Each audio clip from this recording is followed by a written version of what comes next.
T shirt viewers అని అందరినీ మేము కోరేది ఏంటంటే, ఒక అపార్ట్మెంటు లేదు, ఒక విల్లా లేదు, ఒక ఇండిపెండెంట్ ఇల్లు ఏదైనా సరే మీరు ఏదైనా టౌన్లో కానీ పట్టణాల్లో కానీ సిటీలో కానీ కొనుగోలు చేయాల్సి వచ్చినప్పుడు ఒక బిల్డర్ చెప్పేటటువంటి విషయాలని విని కేవలం అతని మాటలు నమ్మి మీరు మోసపోవద్దు అనేటటువంటి సందర్భంగా మీ అందరి దృష్టి తీసుకురాదలుచుకున్నాం.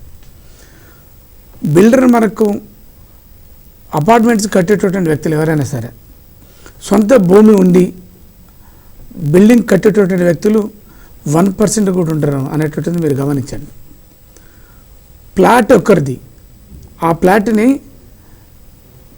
డెవలప్ చేయడానికి డెవలప్మెంట్ అగ్రిమెంట్ ఉందా లేదా, బిల్డర్కు డెవలప్మెంట్ అగ్రిమెంట్ ఉందా లేదా అనేటువంటిది ముఖ్యంగా మనం గమనించాలి.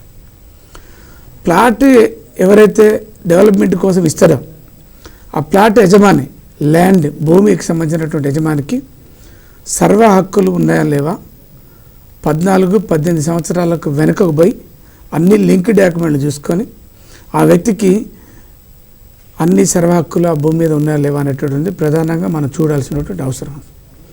ఆ తర్వాత ల్యాండ్ యజమాని ఎవరైతే ఉన్నారో అతనికి అపార్ట్మెంట్ కట్టేటటువంటి ఒక బిల్డర్కి వాళ్ళ మధ్యలో డెవలప్మెంట్ అగ్రిమెంట్స్ ఉన్నాయా లేవా అనేటటువంటిది మనం ప్రధానంగా మనం చర్చించుకోవాల్సినటువంటి అవసరం, చూసుకోవాల్సినటువంటి అవసరం, సెర్చ్ చేయాల్సినటువంటి అవసరం ఉంది.